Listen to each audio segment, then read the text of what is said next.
Para sa mga headlines, PARAW Regatta HIWATON SINI nga February TUBTOB March.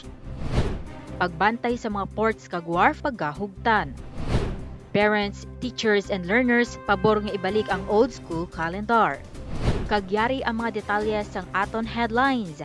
Ang PARAW Regatta Festival isa sa pinakadugay kag pinakadako nga traditional craft event sa Asia ang sa Ulugon umpisa February 25 tubtob March 3. Ini ang ginanunsyo sang Iloilo Festivals Foundation Incorporated or IFFI sa ika-51 edisyon sang PARAW Regatta. Iga-highlight ang iconic PARAW sailboat, races, cultural performances kag lively street parade para hatagan importansya ang seafaring heritage sa rehiyon. Suno kay Dr. Robert Somoza, PARAW Sailing Events Chair, mas sobra ka 50 ka PARAW racers ang magapartisipar sa main sailing event sa March 3. Nakikipag-angot naman sila sa IFFI nga pataasan ng cash prizes para sa mga participant. Ginanunsyo naman ni John Lex Bayumbong, chairman sa PARAW Regatta Festival, ang pagbag-ong event sa SINI nga tuig kagami ini ang PARAW Duathlon, PARAW Beach Bodies kag PARAW Intensity Interval Training. Ginpangabay man ni Engineer Fulberto Wu, co-chair sa PARAW Regatta Festival, nga mas madamo nga small ang medium halin sa syudad kag probinsya sa Iloilo kag Guimaras Island ang makabenepisyo sa selebrasyon. Ang PARAW Regatta opisyal nga magabukas sa February 25 kag iniumpisahan sang misa sa Arevalo Parish Church. Ang pre-race registration mag-umpisa sa February 12 hasta 23 sa Current Co Building halin alas 9 hasta alas 5 sang hapon.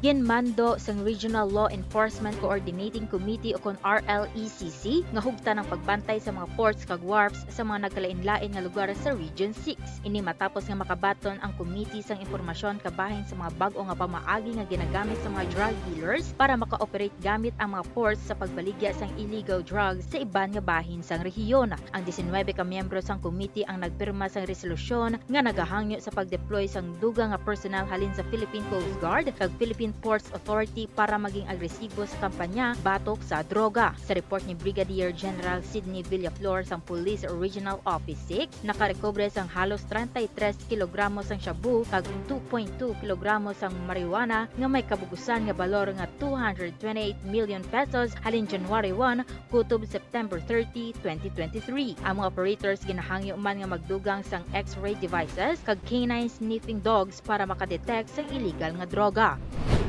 Naglibot sa pila ka mga buluthuan ang Panay News team makuha ang reaksyon sa parents, teachers and learners na tuhoy sa school calendar. Kag halos tanan lunsay nga nagapabor nga ibalik ang June to March nga school calendar imbes ang ginasunod subong nga August to May. Sino kay Jessa Juaneza sang Haro, Iloilo City kag may bata nga grade 4, pabor siya nga ibalik sa June ang school opening bangod nga na-experience ang iya bata kag bisan siya bilang nanay kung ano kainit kung may klase ilabi na sa bulan sang April kag May. Luwas nga makalikaw sa mainit ka panahon, nagapati si Juaneza nga pabor sa ila bilang pamilya nga ang bakasyon yara sa April kag May bangod nga makabanding sila kag maka-enjoy gid ang mga kabataan. Inuman ang nangin sentimento ni Kim Florentino sang Mandurriao District kag Ernesto Cruz sang Barangay Ungka Haro kag dugang pa ni Cruz nga dala sang init hindi malikawan nga magsakit ang ulo sang iya mga bata rason nga nag-absent sa klase. Suno naman kay Yuleza Mabribe sang Barangay Sambag Haro hindi makapahagan-hagan sang kainit bisan magamit pa sila sang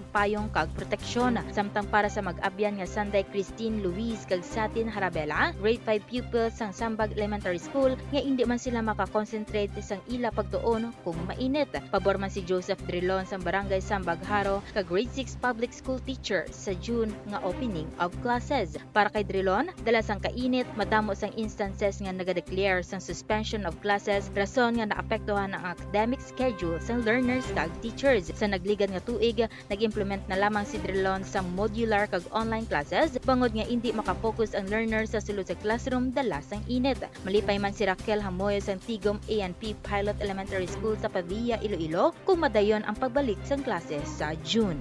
Amo yadto mga natipon naton nga mga dalagko nga mga balita. Ini ang inyo ka PN Mai Ladiao para sa Panay Balita. For more stories, check our website www.panaynews.net. Follow us on Facebook, Instagram, and Twitter, and subscribe to our YouTube channel.